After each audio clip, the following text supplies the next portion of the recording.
So at the time of me filming this, the Toronto Raptors are not doing very well, and that's putting it nicely. They are currently 1-6 to start the season, and their only victory is against the New York Knicks, which isn't very impressive.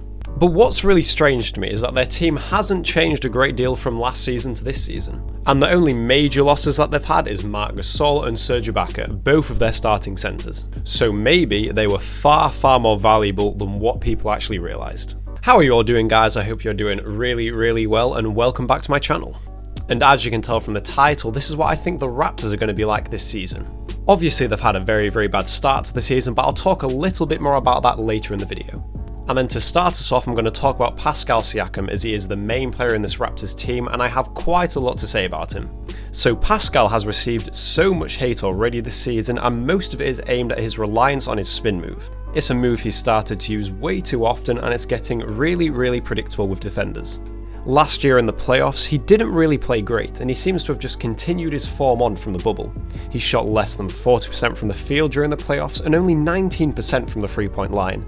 And so far for this season, his stats aren't too different. 41% from the field and then a little bit better from the three-point line at 30%, but still far below what we were expecting. The issue that there is with Siakam though, is that he's only been great last year, and he was an all-star and second-team All-NBA, which is very impressive.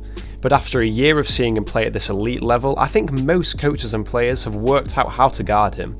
As I said, he's got quite predictable on offense with his spin moves, and defenses are ready for it now. So is this the end for Siakam? Is this the best we're going to see from him, and is he just going to slowly decline from this point onwards? And to be honest, I fully disagree with that.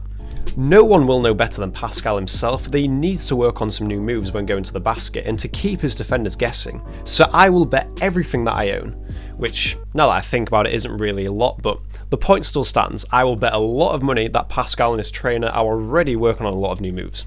And in the long run, this poor start and poor playoffs last year will only make him better. And honestly, I don't think it'll be that long before we see the old Pascal return, and I'd give it about 2 months before he's back to his old level. But then as well, I could see it maybe taking a little bit longer, but if the Raptors do reach the playoffs, then he'll definitely be back by then. Now let's move on to Kyle Lowry, who for the past 6 or 7 years now has been a top point guard in the league.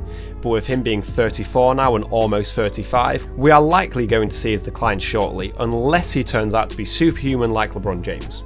I'm a big fan of Kyle Lowry though, and not for reasons you may think. Although he's not the best at driving to the basket and he's not the most athletic point guard, he's a great passer of the ball and has the most assists all time for the Toronto Raptors. My biggest criticism for Kyle Lowry is that he's never been super efficient from the floor, with his field goal percentage only being 42% for his career. And with him not starting great this season, and his past 2 seasons were below this percentage too, I think we could be seeing another inefficient season from Kyle Lowry. The next player I'm going to talk about is Fred VanVleet, who just recently signed a 4-year, $85 million contract with the Raptors. And since last season, Fred has been a really solid guard for the Raptors. He averaged 17.6 points a game last year, almost 2 steals a game, with a very impressive 39% from free. His field goal percentage on 2-pointers wasn't great though at 43%, and here's why. Fred VanVleet is only 6'1", which is obviously short for the NBA. So when Fred is finishing around the basket, it is significantly harder for him due to his height. And if you watch when he does make his layups, every basket is a struggle. And if you look here, even though he did make the layup, I would prefer if he kicked the ball out for a better look.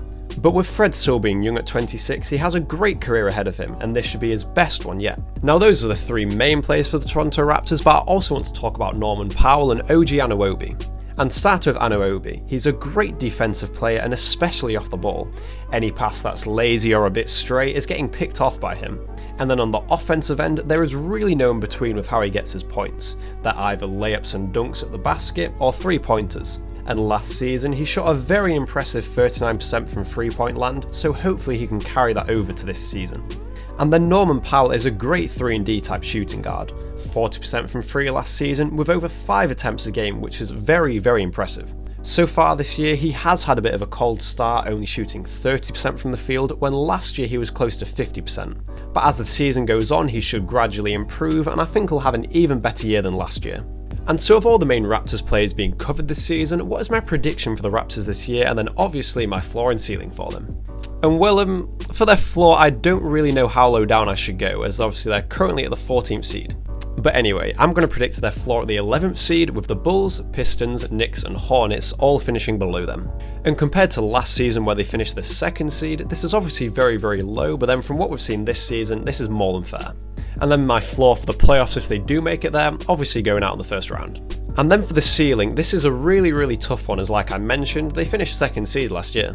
But at this point in time, I'm only going to have their ceiling as the 5th seed in the East. But I'll be honest, I do still have faith in this Raptors team, and I'm pretty confident they'll make the playoffs even if they just sneak in at the 8th seed. And so for my actual prediction for their regular season, I think they're going to finish at the 8th seed.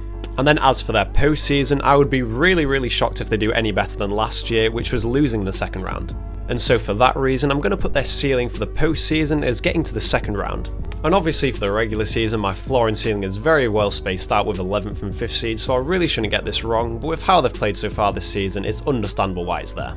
But please, let me know what you think of my predictions, as I'm really interested to see what other NBA fans think what teams will do this season. And if you've made it this far on the video, first of all, thank you, it really does mean a lot to me, and if you wouldn't mind hitting the like button, that helps me out so much. And of course, if you've enjoyed this video, I do have quite a lot of other videos that I've posted recently, which are just as good as this one. And then as always, thank you so much for watching, and I'll see you on my next video.